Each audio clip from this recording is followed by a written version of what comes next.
How do famous people recover from the big lie? I'm Melly Williams, founder of the Diplomatic Scribe Communications Company, a company that helps high-profile individuals like yourself bounce back from a scandal or crisis situation. Now, I talk a little bit more about the big lie, actually 3 categories of big lies on my blog at the website thediplomaticscribe.com. So if you like, you can read that first and then come back here and listen to this quick tip. Okay, as I said in my blog, and I'll repeat it here, the very first thing you want to do is to get your audience to see themselves in you. Now, first they have to understand you, then they have to empathize with you, and that's where they will get to seeing themselves in you ultimately. The way to do that is to follow the ad man's or ad woman's approach. In an ad, you will notice that there is a headline with either a bold statement or a question.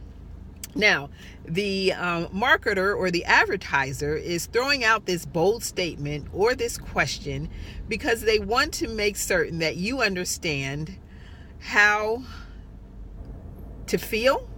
They want to make you feel a certain way, or to conjure up images of an idea or a pain. Basically, they want you to sort of relate to them or relate to what they're selling and need it. Now, I would suggest that you follow that example. Now, let me give you an example. Let's say a marriage counselor is trying to sell marriage counseling services, and they will perhaps use in their ad this question as a headline: tired of sleeping on the couch? Okay, think about that. Think about what images or pain point that brings up for you. Or they could say something like, tired of hearing the excuse, I have a headache, when you're trying to be romantic with your spouse. Okay, so as you can see, that question, that you could see that in an ad or in a billboard. And what it does is it's designed to get you to think about a problem or a pain that you have, so that now that you're thinking about this, you now relate to the situation, and then they go in and they try to sell you that product or service.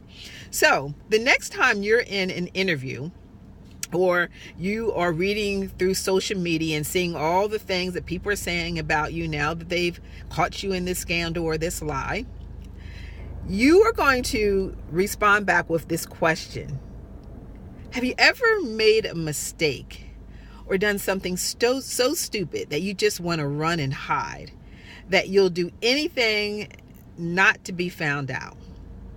Or you can say, have you ever done something so stupid that you just want to pretend it didn't happen? So what you're doing, again, is you're trying to get them to relate to you. First of all, to understand the situation that you were in. Not to agree, but to understand. Then once they understand, perhaps they can empathize. And then once they empathize, then they can see themselves in you. And let's think about this. In this particular context, this particular situation that the example that I just presented, no one has ever not experienced a situation where they just wanted to pretend that it didn't happen. A mistake. It could be slipping on a banana peel and falling flat in front of, someone. It could, or it could be something more serious, obviously. But I don't know that there's anyone who hasn't made a mistake in their lives and they just wish it didn't happen. Now, they may not lie about it. They may not try to cover it up or anything like that, but they've been in that situation. And so again, you want them to see themselves in you.